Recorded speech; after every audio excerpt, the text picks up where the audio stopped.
फ़ाऊज़ु बिल्लाहि मिनश शैतानिर रजीम। बिस्मिल्लाहिर रहमानिर रहीम। या अय्युहल्लज़ीना आमनुत्तक़ुल्लाह वकूनू मअस्सादिक़ीन। सदक़ल्लाहुल अज़ीम। काबिल क़द्र सादात किराम, उलमाए ज़वील एहतराम, हाज़िरीन व हाज़िरात व नाज़रीन, अस्सलामु अलैकुम व रहमतुल्लाहि व बरकातुहू। मेरे प्यारे आका सल्लल्लाहु ताला अलैहि वसल्लम के प्यारे दीवानों, जिस आये करीमा की तिलावत का मैंने शर्फ़ हासिल किया, उससे मुताल्लिक़ कुछ मारूज़ात पेश करने से पेशतर आकाए करीम रऊफ़ व रहीम अलैहि तहिय्यत व तस्लीम की बारगाह बेकस पनाह में जिस तरीक़े से मैं पढ़ाऊँ, अक़ीदत व मोहब्बत में डूब कर उसी तरीक़े से दुरूद व सलाम का नज़राना पेश करें। अस्सलातु वस्सलामु अलैका या रसूल अल्लाह, अस्सलातु वस्सलामु अलैका या हबीब अल्लाह, अस्सलातु वस्सलामु अलैका या नबी अल्लाह, अस्सलातु वस्सलामु अलैका या नूर अल्लाह, व अला आलिका व अस्हाबिका या हबीब अल्लाह, सल्लल्लाहु ताला अलैका वसल्लम। यक साअत सोहबत बाऔलिया बेहतर अज सद साला ताअत बेरिया। निगाहे मर्द मोमिन से बदल जाती है तकदीरें। मेरे प्यारे आका सल्लल्लाहु ताला अलैहि वसल्लम के प्यारे दीवानों, हम और आप अल्लाह रब्बुल इज़्ज़त जल्ल जलालहू के एक बरगुज़ीदा बंदे की याद की महफ़िल में हाज़िर हैं।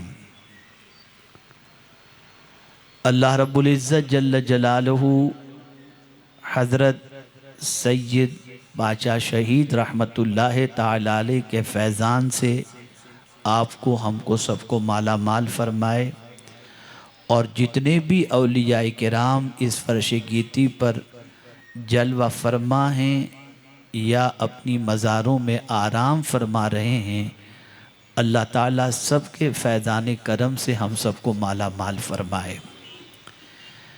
मैं दो बड़ी गलतियों की तरफ आज निशानदेही करने के लिए हाज़िर आया हूँ,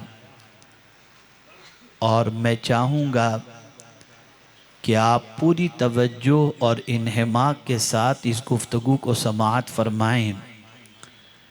मुमकिन है कि आज की गुफ्तगू के बाद आपका नज़रिया बदल जाए, आपकी सोच बदल जाए, आपकी फ़िक्र बदल जाए। एक जुमला मैं आपकी समाअतों के हवाले करता हूँ, इसे पहले दिलो दिमाग के अंदर महफूज कर लें, और वो जुमला है, इंसान बनता भी है सोहबत से और इंसान बिगड़ता भी है सोहबत से। सोहबत अच्छी हो तो इंसान अच्छा बन जाता है, और सोहबत बुरी हो तो इंसान बुरा बन जाता है। ये एक जुमला जहन में महफूज रख लें। अब एक सवाल मैं आपकी समाअतों के हवाले करना चाहूँगा। मुझे खुशी है कि इस वक्त मैं यहाँ पर हाज़िर हूँ। जनाब अफसर बेग साहब हमारे बड़े पुराने दोस्तों में से हैं, और जब मुझे फैसल भाई की मारिफत ये पता चला कि एक उर्स की तकरीब, उसमें अल्लाह के वली के ज़िक्र की महफ़िल रखी गई है, और याद किया है उन्होंने, तो मसरूफ़ियत तो थी, लेकिन एक ऐसे सिलसिले का आगाज़ हो रहा था जिसमें मैंने सोचा कि इस कार्य खैर के अंदर अगर मैं शरीक हो जाऊं तो शायद मेरे लिए भी इसको मैं तोशे आखिरत और बाइसे सवाब बना लूँगा। जहन में रखिए, पढ़े लिखों का इलाका है, बेंगलोर पूरी दुनिया में आईटी के एतबार से बड़ा मशहूर है, दानिश्वरों का इलाका है, इशारे में आप बहुत दूर तक पहुंचने की सलाहियत भी रखते हैं, और मिंबर रसूल पर उलमाए ज़वील एहतराम भी जलवा फरमा हैं। मैं सवाल पूछूंगा, जवाब चाहूँगा। ये बताइए कि आज से 100 साल पहले मस्जिदें ज़्यादा थी या आज मस्जिदें ज़्यादा हैं? जवाब दीजिए। 100 साल पहले उम्रा करने वाले ज़्यादा थे या आज ज़्यादा हैं? 100 साल पहले हज करने वाले ज़्यादा थे या आज ज़्यादा हैं? 100 साल पहले दीनी लिटरेचर जितनी आसानी से आज मिल रहा है, 100 साल पहले इतनी आसानी से मिलता था या आज आसानी से मिलता है? 100 साल पहले मस्जिद में जवानों की तादाद ज़्यादा थी या आज ज़्यादा है? 100 साल पहले दाढ़ी रखने वालों की तादाद ज़्यादा थी या आज ज़्यादा है? 100 साल पहले उलमा की तादाद ज़्यादा थी या आज ज़्यादा है? 100 साल पहले दारुल उलूम की तादाद ज़्यादा थी या आज ज़्यादा है? जब आप ये तस्लीम कर रहे हैं कि आज ज़्यादा है, तो फिर सवाल ये पैदा होता है कि आज बिगाड़ ज़्यादा है या 100 साल पहले बिगाड़ ज़्यादा था? 100 साल पहले वाले इंसान अच्छे थे, मुसलमान अच्छे थे, या आज के मुसलमान अच्छे हैं? तो आप फ़ौरन ये जवाब देंगे, 100 साल पहले मुसलमान इतने अच्छे थे कि मोहल्ले में एक हज करके कोई मुसलमान आ जाता तो उस हाजी के हवाले से पूरा मोहल्ला कहता, हाजी साहब जो कह दें वो फ़ैसला आखिरी फ़ैसला होगा। और आज हज़ारों हुज्जाज होने के बावजूद क्या ये कोई कहने के लिए तैयार है? तो जब इतना दीन फैल रहा है, लिटरेचर फैल रहा है, मस्जिदें फैल रही हैं, तबलीग फैल रही है, दावत का काम फैल रहा है, तहरीकें फैल रही हैं, उलमा फैल रहे हैं, फिर क्या वजह है सुधार ज़्यादा होने की बजाय बिगाड़ ज़्यादा हो रहा है? और बिगाड़ का आलम यह है, पहले जिन गुनाहों से मुसलमान डरता था आज वो गुनाह बेबाकी से कर रहा है। पहले जिन गुनाहों के तसव्वुर से वो कांप जाता था आज बेखौफी से कर रहा है। पहले जिन गुनाहों को छुप करके करने की जसारत करता था और कभी ये सोचता था कि पता चलेगा तो हमारी इज्जत चली जाएगी, आज वो गुनाह इतना खुल करके कर रहा है कि उससे न इज्जत की परवाह है और न किसी का खौफ है। ऐसा क्यों? बस यही समझाना आज मैं चाहता हूँ। वो कौन सी हमारी मिस्टेक हुई जिसकी वजह से आज सब कुछ होते हुए भी एक अच्छा मुसलमान तलाश करना हो तो बड़ा मुश्किल हो जाता है? ऐसा क्यों? अब आइए मैं आपको समझाऊं। अल्लाह के रसूल सल्लल्लाहु ताला अलैहि वसल्लम से पेशतर जितने भी अंबिया तशरीफ लाए, उन अंबिया किराम के मानने वालों के हवाले से आप अगर देखेंगे और उनकी ज़ियारत करने वालों के हवाले से देखेंगे तो कुरान मुक़द्दस के अंदर लफ्ज़ हवारी आया। जैसा कि हज़रत ईसा अलैहिस्सलातु वस्सलाम के हवाले से है कि जब हज़रत ईसा अलैहिस्सलातु वस्सलाम ने फरमाया मन अंसारी इल्लल्लाह, कौन है जो अल्लाह के सिलसिले में मेरी मदद करे? क़ालल हवारिय्यून नहनु अंसारुल्लाह, तो हवारियों ने कहा हम आपकी मदद करेंगे। उस दौर के मानने वालों को, उस दौर के अंदर उनकी गुलामी में रहने वालों को हव्वारी कहा जाता। लेकिन जब हम मदीने के ताजदार अरवाहुना फिदाओ सल्लल्लाहु अलैहि वसल्लम की महफिल में बैठने वालों के हवाले से गौर करते हैं तो हमारी अक्ल दंग रह जाती है। उन्हें हव्वारी नहीं कहा जाता, सहाबी कहा जाता है। आखिर ये लफ्ज़ सहाबी खुद हदीस मुबारका में आकाए करीम सल्लल्लाहु अलैहि वसल्लम ने अपने ज़माने में अपने दीदार करने वालों के हवाले से हालत ईमान में जिन्होंने दीदार किया और बाद में हालत ईमान में जिनका ख़ात्मा हुआ, उनके हवाले से रसूल आज़म सल्लल्लाहु अलैहि वसल्लम ने जिस लफ्ज़ का इंतखाब फरमाया वो यही तो इंतखाब फरमाया, अस्हाबी कन नुजूम, मेरे सहाबा। आप सोचिए, मेरे सहाबा। अब सहाबा की मानी क्या होता है? उर्फ के अंदर अगर देखें, हालत ईमान में जिसने मुस्तफ़ा जान रहमत सल्लल्लाहु अलैहि वसल्लम की ज़ाहिरी हयात में आकाए करीम सल्लल्लाहु अलैहि वसल्लम का दीदार किया और फिर हालत ईमान ही के अंदर उसका ख़ात्मा हुआ, उसे सहाबी कहा जाता है। अल्लाह अकबर! क्या सहाबी मुफस्सिर नहीं थे? क्या सहाबी कारी नहीं थे? क्या सहाबी मुहद्दिस नहीं थे? क्या सहाबी कारी कुरान नहीं थे? लेकिन इन सारे टाइटलों के मुकाबले में एक सहाबी का टाइटल इतना अजीम है कि उस सहाबी के एक अमल पर गैर सहाबी की सारे आमाल जो है वो उनके एक अमल की बराबरी नहीं कर सकते। अब सवाल ये पैदा होता है, ये लफ्ज़ क्यों दिया गया, ये टाइटल क्यों दिया गया? ताकि क़यामत तक आने वाले मुस्तफ़ा जान रहमत सल्लल्लाहु अलैहि वसल्लम के दीवानों को ये मिजाज दिया जाए, इंसान किताबों से नहीं बनता, सोहबत से बना करता।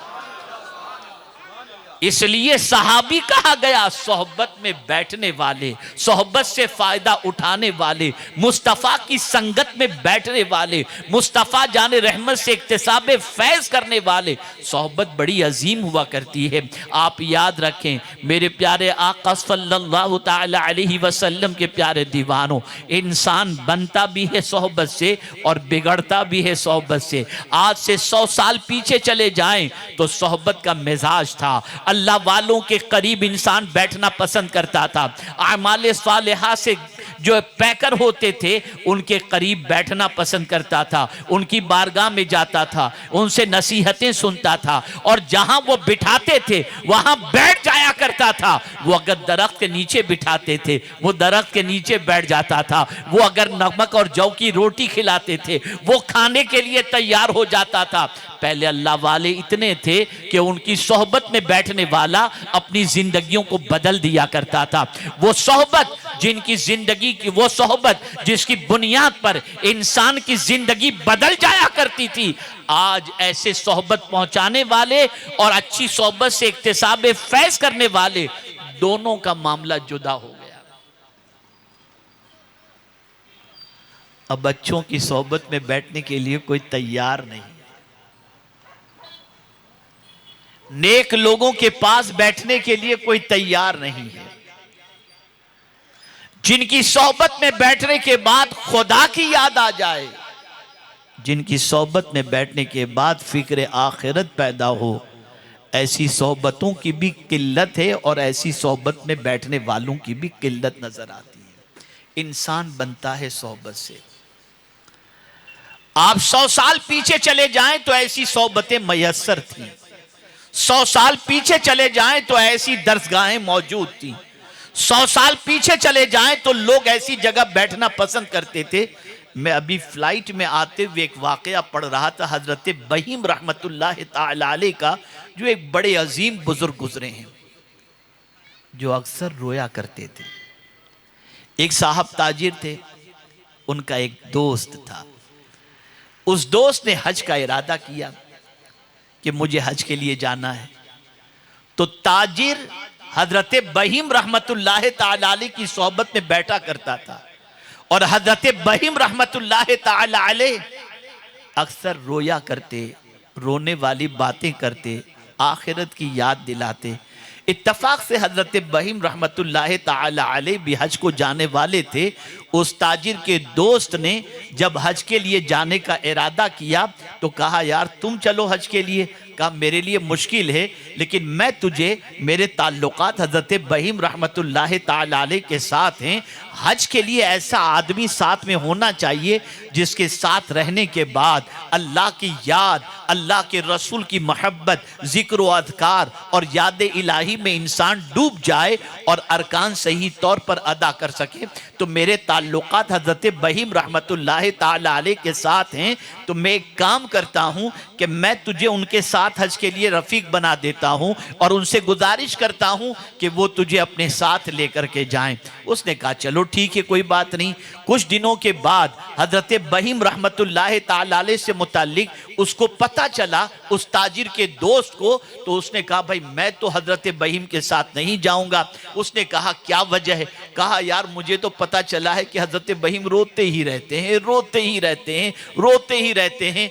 अब खुशगवार आदमी और खुश मिजाज आदमी कोई लंबे सफ़र के लिए अगर न हो, इतना लंबा सफ़र है, अगर कोई खुश मिजाज आदमी नहीं होगा, खाली रोता ही रहता होगा, तो ऐसे आदमी के साथ सफ़र पे मैं जाऊंगा तो पता नहीं मेरी तबीयत कैसे हो जाए। अल्लाह अकबर। उसने समझाया नहीं तू घबरा नहीं, तू उनके साथ जा तो सही, तेरा मिजाज बनेगा, तेरी सोच बनेगी, तेरी फिक्र बनेगी, तेरे नजरियात बनेंगे। मेरे प्यारे आका सल्लल्लाहु ताला अलैहि वसल्लम के प्यारे दीवानों, उसके बाद हजरत बहीम रहमतुल्लाह ताला अलैह के पास वो पहुंचा।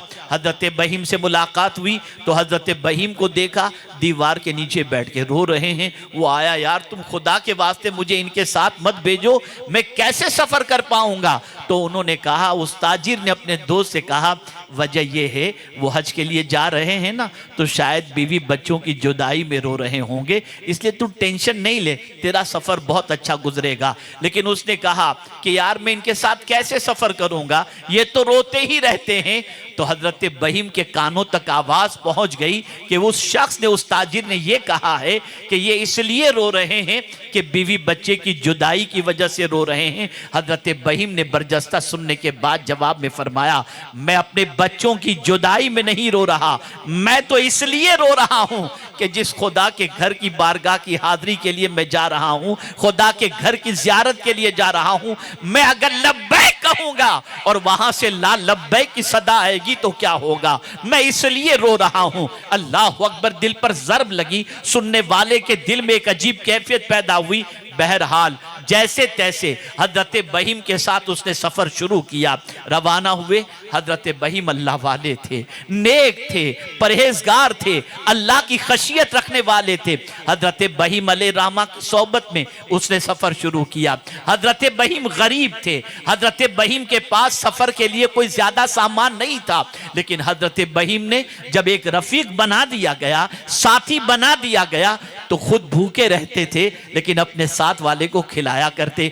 और ये भी एक नुस्खा आपको दे देता हूँ, ज़िंदगी पर याद रखिएगा। अल्लाह आपको भी हमें भी हज की सआदत नसीब फरमाए। सूफिया फरमाते हैं हज मकबूल की अलामत ये है कि हज को जाने वाला शख्स लोगों को खिलाता हुआ जाए, मुस्कुरा करके मिले और अच्छी बात कहे।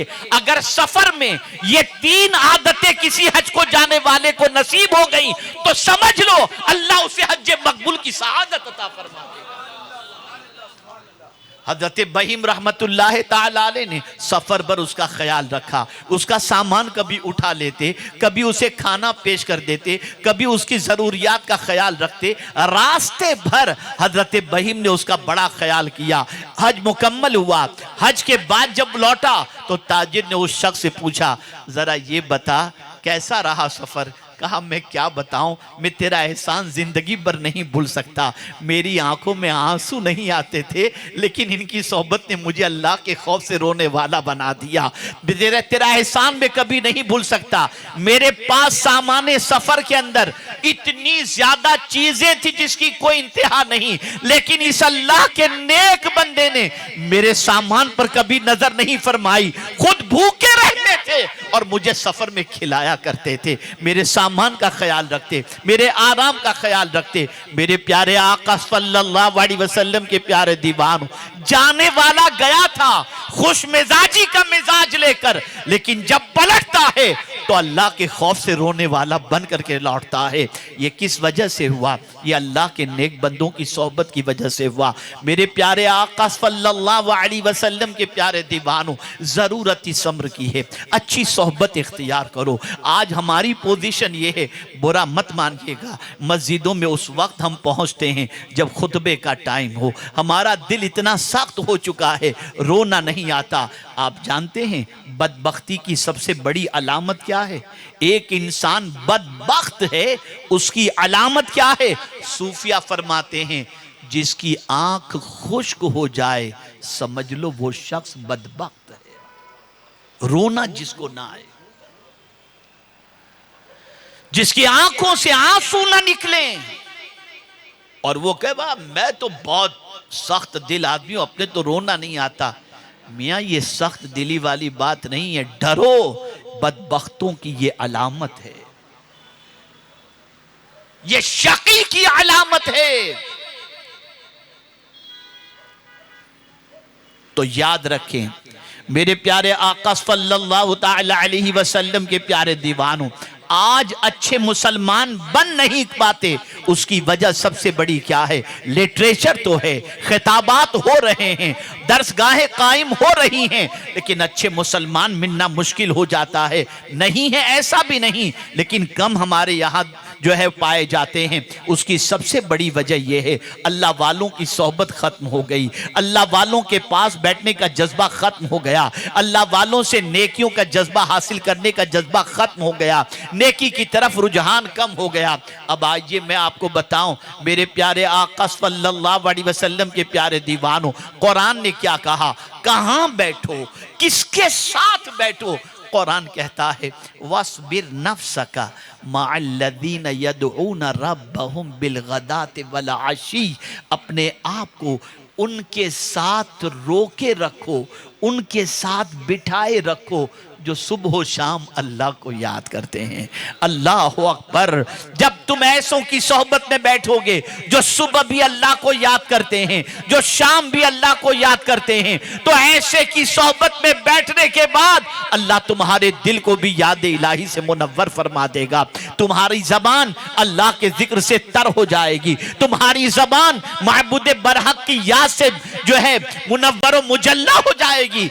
आप जानते हैं अल्लाह ने ऐसों की बात मानने से भी मना फरमा दिया जिनका दिल अल्लाह के जिक्र से गाफिल है। कुरान कहता है वला तुति' मन अगफलना क़ल्बहु अन ज़िक्रिना वत्तबअ हवा, ऐसों की बात न मानो जिनका दिल अल्लाह की याद से गाफिल हो चुका है और जो ख्वाहिश की पैरवी करते हुए नजर आते हैं।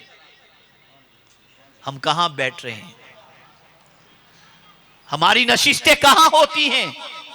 ऐसी जगह। तवज्जो चाहूंगा इस जुमले पर, हम वहां बैठना पसंद करते हैं जहां बैठकर हमारी खुश मिजाजी के अंदर कोई खलल न हो और बेदरेग हम मौज मस्ती करें। ऐसी जगह बैठना हम पसंद करते हैं, ऐसी जगह बैठना हम पसंद भी नहीं करते जहां बैठे तो हमारी जबान अल्लाह के जिक्र से तर हो जाए। ये हमारी कैफियत हो गई। कुरान ने मना किया है, कुरान ने ऐसी जगह बैठने से भी मना फरमाया, फरमाया वाला तक़उद बअद ज़िक्रा मअल क़ौमिज़ ज़ालिमीन, मत बैठो, ऐसों की सोहबत में मत बैठो जो जालिम है, मत बैठो ऐसों की सोहबत में। बल्कि मैंने मादी करीब के एक बुजुर्ग से सुना, वो इलेक्ट्रॉनिक मीडिया पर किसी जालिम की तस्वीर को देखते थे ना कि ये जालिम मीडिया पर आया तो फौरन चेहरा फेर लेते। मैंने कहा हजरत वजह? फरमाते जालिम के चेहरे को देखो तब भी अल्लाह की मोहब्बत कम हो जाती है। ये है। हम कहां जा रहे हैं? मैंने बहुत गहराई से मुताला करने की कोशिश की कि आखिर इतना सब कुछ होते हुए आज मुसलमान इस हद तक गुनाहों में कैसे डूब गया। सोर्स ऑफ एजुकेशन बढ़ गया, सोर्स ऑफ नॉलेज बढ़ गया, लेकिन उसके बावजूद बिगाड़ के अंदर कोई कंट्रोल नजर नहीं आता।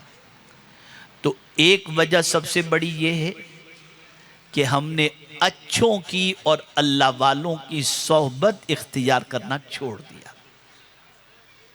हम ऐसी जगह नहीं बैठते। और दूसरी गलती जो हुई है वो भी समझो आप। हम जब किसी अल्लाह के वली की जिंदगी पढ़ते हैं तो शुरू कहां से करते हैं? करामात से। अरे क्या बताऊं हजरत की करामत क्या है यार। फलां को बेटा नहीं था, वहां पहुंचा, उनके सदके में अल्लाह ने बेटा दे दिया। फलां बेरोजगार था, उनकी बारगाह में पहुंचा और रोजी अता कर दी। हम करामतों की तरफ चले गए। इसमें कोई शक नहीं कि अल्लाह के वलियों की करामत हक है, इससे इनकार नहीं है। हमने उस पाठ को तो पढ़ा, उस सबक को तो पढ़ा, लेकिन गलती हमारी सबसे बड़ी ये हुई कि हम कुरान की इस आयत को हर रकात में पढ़ते हैं, लेकिन उसकी तरफ हमारी तवज्जो नहीं होती। क्या पढ़ते हैं? इहदिनस सिरातल मुस्तकीम, हमको सीधे रास्ते पर चला। सिरातल लज़ीना अनअमत अलैहिम, उनके रास्ते पर चला जिन पर तेरा इनाम नाजिल हुआ। इनाम किन पर नाजिल हुआ? अनअमल्लाहु अलैहिम मिनन नबिय्यीन वस्सिद्दीकीन वश्शुहदाए वस्सालिहीन। अंबिया पर, सिद्दीकीन पर, शुहदा और सालिहीन पर अल्लाह ने इनाम नाजिल किया। तो गोया हम नमाज में ये दुआ करते हैं कि हमें नबियों के रास्ते पर चला, सिद्दीकीन के रास्ते पर चला, शुहदा के रास्ते पर चला, सालिहीन के रास्ते पर चला। रास्ते पर चलने की दुआ करते हैं। और हाल ये है कि रास्ते के बारे में वाकिफियत ही कुछ नहीं है, खाली करामतें जानते हैं। रास्ता क्या है जरा देखो, उन्होंने रातें कैसे गुजारी हैं, वो करामतों के काबिल बने कैसे, उन्होंने मुजाहिदे कैसे किए, उन्होंने रातों को कुरान कितना पढ़ा, उन्होंने हराम से अपने आप को कितना रोका, उन्होंने नवाफिल की कसरत कितनी की, उन्होंने बारगाहे समदीजत के अंदर अपनी जबीन नियाज किस तरीके से झुकाई, वो नवाफिल कितने पढ़ा करते थे, वो रोजे कितने रखा करते थे। इस मकाम तक कि करामतें उनसे सादिर होने लगी। इन करामतों से पहले उन्होंने जो जिंदगी मुजाहिदाना गुजारी है, उस जिंदगी को कोई पढ़ने के लिए तैयार है ही नहीं। यही वो रास्ता है जिस पर चलकर इंसान कुछ बन सकता है, लेकिन हमने वो पढ़ना छोड़ दिया। और बड़ी मादरत के साथ हमारे जलसों में भी करामतें बयान की जाती हैं। मैं मना नहीं करता, करामतों से शख्सियत की अजमत तो बैठती है, लेकिन हम करामतें दिखाने की ताकत तो नहीं रखते ना। हमें तो हुक्म है कि उनके रास्ते पर चलने की, तुम दुआ करते उनके रास्ते पर चलो।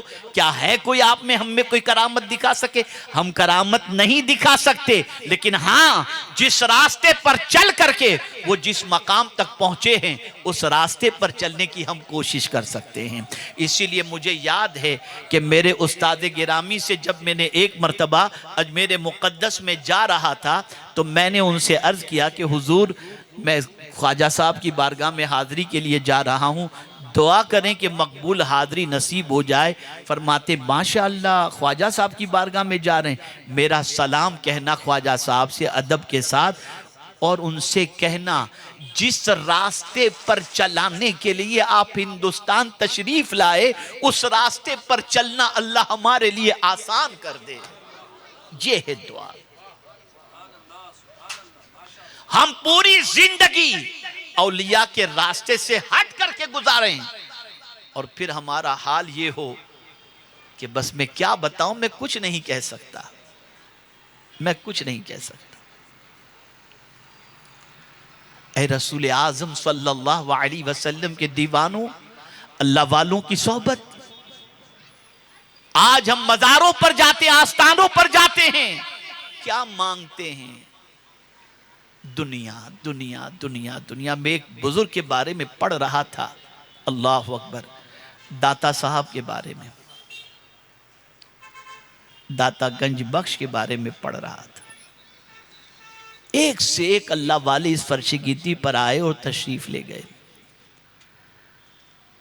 एक साहिब कश्फ बुजुर्ग, साहिब कश्फ उसको कहते हैं कि जो दिल के हालात भी जान ले और किसी कब्र के पास बैठ जाए तो मुर्दे के हालात को भी वो जान लेता है, उसके सामने आश्कार हो जाए। ऐसे साहिब कश्फ बुजुर्ग बहुत गुजरे भी हैं और मुमकिन है कि इस फर्श गिती पर अभी भी मौजूद हो।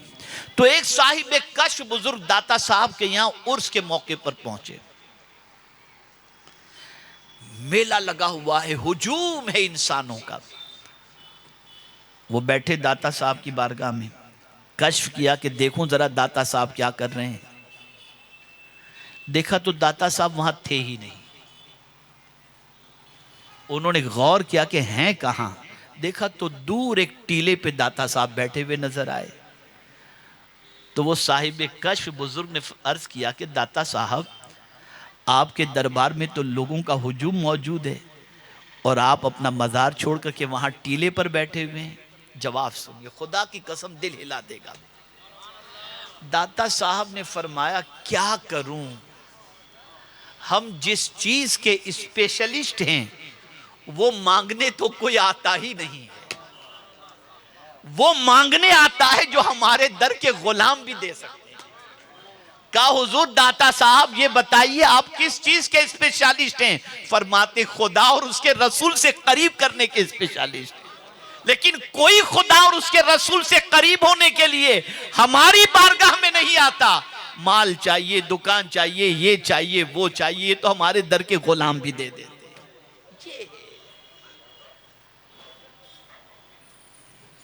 अल्लाह वाले खुदा से करीब करने के लिए आते हैं।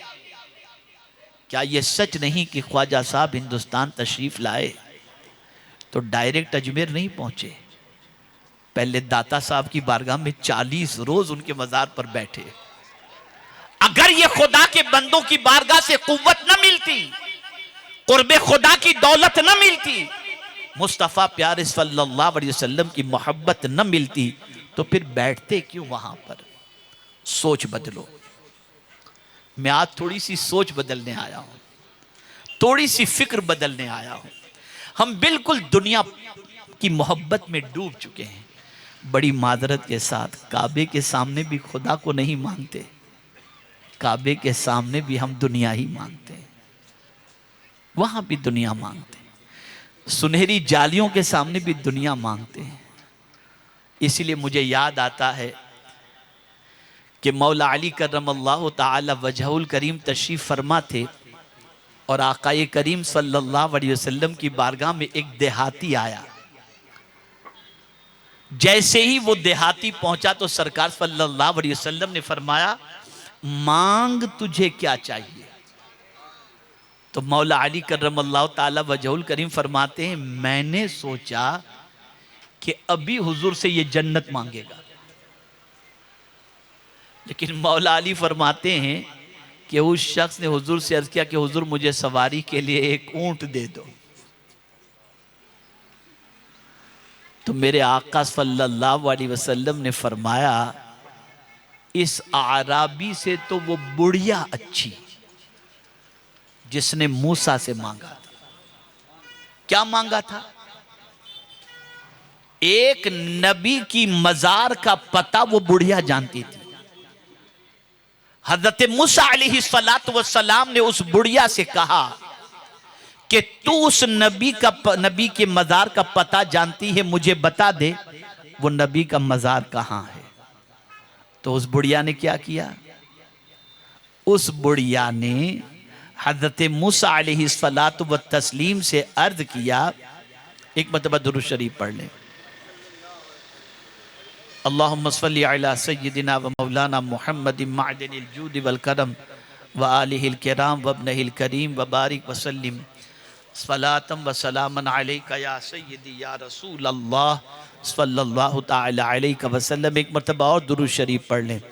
अल्लाहुम्मा सल्लि अला सय्यदिना व मौलाना मुहम्मदिन मादनिल जूद वल करम व आलिहिल किराम व इब्निहिल करीम व बारिक व सल्लिम सलातम व सलामन अलैका या सय्यदी या रसूल अल्लाह सल्लल्लाहु तआला अलैहि वसल्लम। तो हज़रत मूसा अलैहिस्सलातु वस्सलाम ने उस बुढ़िया से कहा उस नबी के मज़ार का पता बता दे। तो उस बुढ़िया ने क्या कहा? बुढ़िया ने कहा मूसा मेरा सवाल पूरा करो, आपका सवाल पूरा करती हूँ। तो हज़रत मूसा अलैहिस्सलाम ने फरमाया तेरा क्या सवाल है? देखिए हुजूर ने क्या फरमाया, ए आराबी तुझसे तो वो बुढ़िया अच्छी जिसने मूसा से मांगा था। तो बुढ़िया ने क्या मांगा था हुजूर हज़रत मूसा अलैहिस्सलाम से? तो अब सुनिए, बुढ़िया ने हज़रत मूसा अलैहिस्सलाम से अर्ज किया मूसा जन्नत में आपका साथ चाहिए, अगर आप इसका वादा करें तो मैं मज़ार का पता बताऊंगी। तो हज़रत मूसा अलैहिस्सलाम ने फरमाया जन्नत ही मांग लेती, इतना बड़ा मर्तबा कि जन्नत में मेरा साथ चाहिए। गैब से निदा आती है मूसा दे दो ना, क्या जाता है। बुढ़िया कितनी होशियार थी, नबी से क्या मांगना बुढ़िया जानती थी, हम नहीं जानते। हम शेर पढ़ लेते हैं, शेर पढ़ लेते हैं, लेकिन जब मांगने जाते हैं तो मिजाज बदल जाता है। हुजूर से हुजूर को मांगा करो, हुजूर से हुजूर को मांगा करो। अल्लाह अकबर। वक्त का एक खलीफा खाने काबा का तवाफ कर रहा था और हजरत फारूक आजम रदी अल्लाह तआला अन्हु के खानदान के एक फर्द भी खाने काबा का तवाफ कर रहे थे। वक्त के खलीफा ने उनसे कहा कि आप की कोई हाजत हो तो मुझे बताएं, मैं आपकी हाजत को पूरी कर दूं। फारूक आजम रदी अल्लाह तआला अन्हु के लख्त जिगर ने जवाब में फरमाया तू मेरी कौन सी हाजत पूरी करेगा, दुनिया की या आखिरत की? उसने कहा आखिरत के बारे में तो मेरे बस की बात नहीं है, दुनिया की कोई हाजत हो। अब जवाब सुनिए क्या फरमाते हैं। कहा दुनिया तो मैं खुदा के घर के सामने खुदा से भी दुनिया नहीं मांगता तो तुझसे क्या मांग, और उसके घर के सामने किसी से मांगने में मुझे शर्म आती है। कुछ देर गुजरी, तवाफ से वो भी फारिग हुए और खलीफा भी फारिग हुआ। जब हरम के बाहर निकले तो कहा अब कोई हाजत हो तो बताएं, इसलिए कि अब तो खाने खुदा से बाहर आ गए। तो आपने फरमाया तुझसे क्या मांगूं, मैं तो खुदा से खुदा को मांगने के लिए निकला हूं। अगर मेरा मौला मुझे मिल गया तो मुझे सब कुछ मिल गया। ये अल्लाह वालों की सोच थी, ये अल्लाह वालों की फिक्र थी। इस वक्त दुनिया की मोहब्बत का गलबा दिलो दिमाग पर इतना बैठ गया कि हमारे दिलो दिमाग से आखिरत निकल चुकी है। अब आइए मैं गुफ्तगू को समेटते हुए मैं अच्छी सोबतों के बारे में कुछ और थोड़ा सा समझा दूं, थोड़ी सी सोच करेक्ट करना चाहूँगा। क्या फरमाया इमाम आज़म अबू हनीफा रहमतुल्लाह ताला अलैह ने? अल्लाह अकबर, अल्लाह अकबर। आज जो लोग, तवज्जो चाहूँगा, बहुत सारे ये जुमला कहते कहाँ आज अल्लाह वाले नज़र नहीं आते। इमाम आज़म हैं, वो यूं ही कोई बात थोड़ी फरमाते हैं। किसी ने इमाम आज़म से कहा कि अल्लाह वालों की सोहबत मिल जाए उसके लिए क्या करना चाहिए? खुदा की कसम जो जवाब दिया है उन्होंने, अल्लाह अकबर। फरमाते हैं तू परहेजगार बन जा, तुझे अल्लाह वाले की सोहबत नसीब हो जाए। सोच अगर तुम्हारी परहेजगारी की है, अल्लाह वाले तुम्हें मिलेंगे, इसलिए कि फिर तुम तलाश करोगे ना। तुम ऐसी जगह नहीं जाओगे जहां जाने के बाद तुम्हारे दिल में गुनाहों की मोहब्बत पैदा हो। अल्लाह से डर जब दिल में पैदा हो जाएगा तो तुम ऐसों की बारगाह में बैठोगे जहां बैठोगे तो तुम्हारे दिल में भी अल्लाह का डर पैदा हो, खौफ पैदा हो, लर्जा पैदा हो, खशियत रब्बानी पैदा हो। हराम की तरफ जाने से बचो, नाजायज़ की तरफ जाने से बचो, गाने बाजे तमाशे से बचो, हर बुराई से बचो, नमाज तर्क करने से बचो, सुन्नतों के खिलाफ जाने से बचोगे जब तुम्हारे दिल में अल्लाह का डर पैदा होगा। और अगर अल्लाह का डर नहीं है तो कहीं भी बैठोगे, कहीं भी बैठोगे। फिर पूछा गया इमाम आज़म अबू हनीफा रहमतुल्लाह ताला अलैह से कि अच्छा ये बताइए कि अल्लाह का डर दिल में है, उसकी अलामत क्या है? तो फरमाते हैं जब गुनाह, अल्लाह की नाफरमानी तेरे ज़मीर पर बोझ लगे और उसके करने में तुझे हिचकिचाहट और अल्लाह का डर महसूस हो, तेरे कदम उस तरफ बढ़ने से रुकने लग जाएं, तो समझना तेरे दिल को अल्लाह ने अपने खौफ से मुनव्वर कर दिया है। अब आइए एक और वाक़या आपकी समाअतों के हवाले करूं। ख्वाजा अबुल हसन खरकानी रहमतुल्लाह ताला अलैह का सोच थोड़ी सी दुरुस्त करें। ख्वाजा साहब की महफिल थी और ख्वाजा अबुल हसन खरकानी रहमतुल्लाह ताला अलैह वाज फरमा रहे थे। मुरीदों का झमघटा था, सहाबा की फजीलत बयान कर रहे थे, अहले बैत की फजीलत बयान कर रहे थे।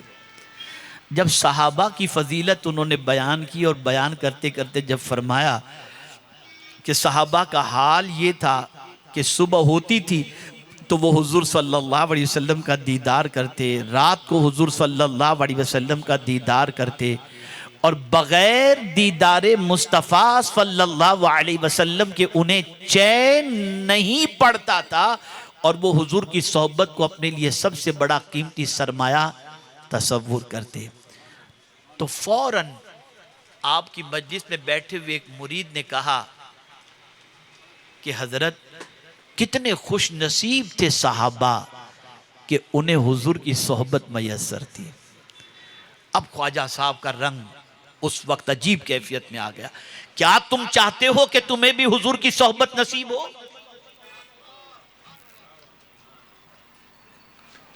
मुरीद एकदम अक्के बक्के हो गए और कहा हुजूर सरकार सल्लल्लाहु अलैहि वसल्लम को पर्दा फरमाए हुए ज़माना गुजर चुका, हमें अब हुजूर की सोहबत कैसे नसीब हो सकती है? अब जवाब सुनो और ज़िंदगी भर याद रखो। इरशाद फरमाते हैं आज भी तुम्हें हुजूर की सोहबत नसीब हो सकती है। कहा कैसे? कहा जो दिन तुम्हारा गुनाहे सगीरा से भी बचने में गुजर जाए, समझ लो वो दिन तुम्हारा हुजूर के साथ गुजर गया, वो दिन तुम्हारा हुजूर के साथ गुजर गया। नाराए तकबीर, नाराए रिसालत। एक बात याद रखना, इंसान बनता है अच्छी सोहबतों से। आपका सिलेक्शन क्या है? कहां बैठना आप पसंद करते हो? किसके पास जाना पसंद करते हो? किसके पास जो है वो बैठकर अपनी आखिरत संवारना, सिलेक्शन क्या है? ये सबसे अहम चीज है। मेरे प्यारे आका सल्लल्लाहु अलैहि वसल्लम के प्यारे दीवानों, अब इमाम शाफी अलैहि रहमा का एक कौल आपकी समाअतों के हवाले करके मैं अपनी गुफ्तगू को ख़त्म करता हूँ, ताकि आप अच्छी तरीके से ये समझ सकें कि अच्छी सोहबत क्या है। इससे पहले कि मैं अच्छी सोहबत के बारे में इमाम शाफी अलैहि रहमा का कौल पेश करूँ, सरकार सल्लल्लाहु अलैहि वसल्लम की एक हदीस सुना दूँ ताकि कहाँ बैठना ये पता चल जाए।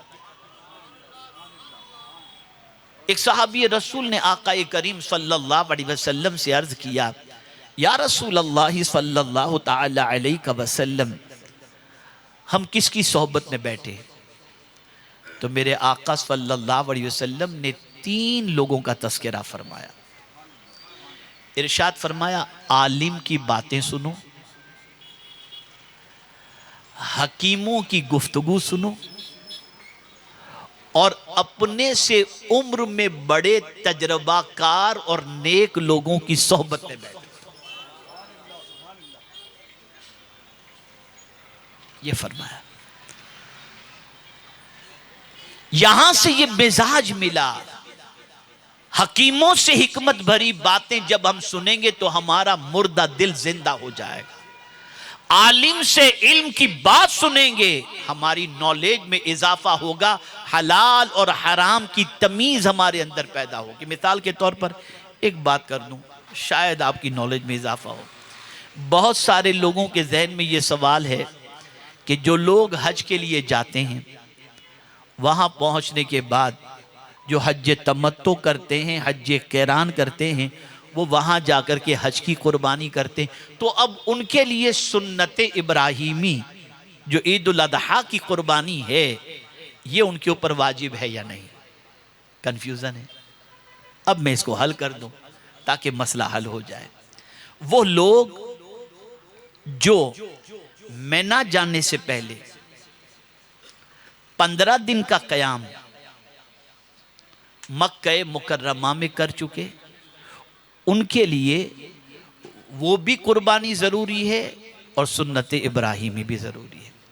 और वो लोग जो मक्का मुकर्रमा गए और मिना जाने से पहले, उनकी पोजीशन ये है कि मिना जाने से पहले वो 15 दिन मक्का मुकर्रमा नहीं रुके, और मिना से आने के बाद यानी 12 से पहले पहले वो मक्का मुकर्रमा आ गए और 15 दिन उसके बाद रुकने का उनका इरादा नहीं है, तो उनके ऊपर ये वाली कुर्बानी जो हम अपने वतन में सुन्नत इब्राहिमी वाली करते हैं वो नहीं। इसलिए कि मुसाफिर पर कुर्बानी ईद उल अदहा की नहीं है, मुकीम पर ईद उल अदहा की कुर्बानी है।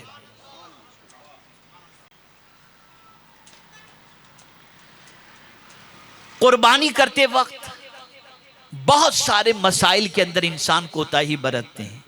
4 रगें जानवर की होती हैं, बस कोई पढ़ा नहीं पढ़ा। बहुत सारे लोग तो जो मुंह में गुटखा है ना, उस गुटखे को बचाने के लिए बिस्मिल्लाह कर दे, नहीं, इतनी जोर से बिस्मिल्लाह अल्लाहु अकबर कहना कि खुद के कान तक आवाज पहुंचे। अगर ज़बा करने वाला मुसलमान इतनी जोर से नहीं पड़ा कि उसके कान तक आवाज नहीं पहुंचती, वो कुर्बानी नहीं होगी।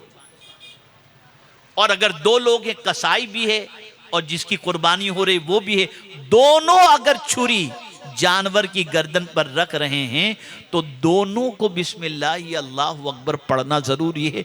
एक के पढ़ने से नहीं चलेगा, और एक ने पढ़ा और दूसरे ने नहीं पढ़ा, कुर्बानी नहीं होगी। सब मसले सीखो, इनको जानना जरूरी है। चलिए अब एक इमाम शाफी अलैहिर्रहमा का कौल पेश करके मैं अपनी गुफ्तगू को खत्म करूं। इतना प्यारा कौल है,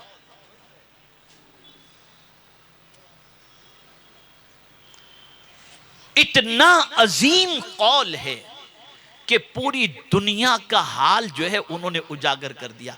इमाम शाफी रहमतुल्लाह ताला अलैह फरमाते हैं, दुनिया में अगर 2 चीजें न हो तो ये दुनिया रहने के लायक ही नहीं। दुनिया में अगर 2 चीजें न हो तो ये दुनिया रहने के लायक है ही नहीं। पहली चीज नमाज और दूसरी चीज अच्छों की सोहबत। अगर ये 2 चीजें दुनिया में नहीं हैं तो ये दुनिया रहने की जगह है ही नहीं। मैं समझता हूं कि मुख्तसर जो बातें मुझे समझानी थी, थोड़ी बहुत मैंने समझाने की कोशिश की, और मैं उम्मीद करता हूं कि कुछ बातें आपके दिलो दिमाग में उतर चुकी होंगी। पहली चीज़ ये जहन के अंदर रखें, अल्लाह वालों की ज़िंदगी में करामतों को पढ़ने के साथ साथ वो करामतों के काबिल कैसे बने, उन्होंने कितनी मेहनतें की इबादत के अंदर, उसको पढ़ो ताकि उस रास्ते पर चलने का जज्बा पैदा हो। दूसरी चीज, बिगड़ने की वजह गलत सोहबत है, अच्छों की सोहबत इख्तियार करो, अल्लाह वालों की सोहबत इख्तियार करो, अल्लाह वालों की महफिलों में बैठो, अल्लाह वालों के साथ बैठो, और उन अल्लाह वालों के पास। और अल्लाह वालों की अलामत क्या है? तो एक अलामत तो ये बताई, जिनको देखो तो खुदा याद आ जाए, और दूसरी अलामत ये है कि अगर तुम खुदा को भूल चुके हो तो उनकी महफिल में बैठ जाओ तो तुम्हें खुदा याद आ जाए। और तीसरी अलामत ये बताई गई कि तुम अगर अल्लाह को याद करने वाले हो और किसी अल्लाह के वली की सोहबत में बैठ गए तो अल्लाह की याद के अंदर उनकी सोहबत की वजह से तुम्हारे अंदर मजीद जज्बा पैदा हो जाए और वो तुम्हारी मदद कर बैठें, तुमको उनसे मदद मिल जाए। मेरे प्यारे आका सल्लल्लाहु अलैहि वसल्लम के प्यारे दीवानों, ये चंद कलिमात खैर थे। और याद रखें, हमारे यहाँ अब ये सिस्टम ख़त्म होता जा रहा है जो हमारे बुज़ुर्गों का रहा। वो सिस्टम क्या था? नेक लोगों को, अल्लाह वालों को आदमी अपने घर बुलाते, उनका अदब बजा लाते, उनसे कहते हमारे बच्चों को कुछ नसीहत फरमाएं, और फिर वो नसीहत फरमाते थे। मैं आज भी जानता हूँ बहुत सारे ऐसे लोग जिनके घरों में अल्लाह वालों की आमद व रफ्त होती और वो अल्लाह वालों से अपने बच्चों को नसीहत कराते, जिसकी वजह से उनके बच्चे उन अल्लाह वालों की नसीहत की वजह से नेक रास्ते पर आ गए। इसी तरीके से मेरे प्यारे आका सल्लल्लाहु अलैहि वसल्लम के प्यारे दीवानों, साथ ढूंढें तो अल्लाह वालों का, ताकि उनकी सोहबत की वजह से अल्लाह अज़्ज़ व जल्ल करम की नज़र फरमाए। एक बुज़ुर्ग ने बड़ी प्यारी बात फरमाई, मुझे तो जब भी याद आती है तो बड़ी खुशी महसूस होती है। फरमाते हैं अल्लाह वाले जो है ना, वो अकेले जन्नत में नहीं जाएंगे, वो अपने जूते उठाने वाले को भी अपने साथ लेकर जन्नत में जाएंगे, नहीं छोड़ेंगे। इसलिए कि क़यामत में तो उनका मर्तबा देखने जैसा होगा। बस अल्लाह ताला हम सबको नेकों की सोहबत इख्तियार करने की तौफीक अता फरमाए। इसीलिए कहा गया यक साअत सोहबत बाऔलिया, अल्लाह वालों के साथ एक लम्हे की सोहबत बेहतर अज सद साला ताअते बेरिया, बेरिया 100 साल की इबादत से बेहतर है। अल्लाह हम सबको अच्छों की सोहबत नसीब फरमाए। मुक़द्दस आशरा चल रहा है, लम्हात की कद्र करें, वक्त को ज़ाय करने से बचें, इबादत और रियाज़त की तरफ अपनी तवज्जो को मबज़ूल करें। अल्लाह ताला हम सब पर करम की नज़र फरमाए। वमा अलैना इल्लल बलागुल मुबीन। अस्सलामु अलैकुम व रहमतुल्लाहि व बरकातुहू।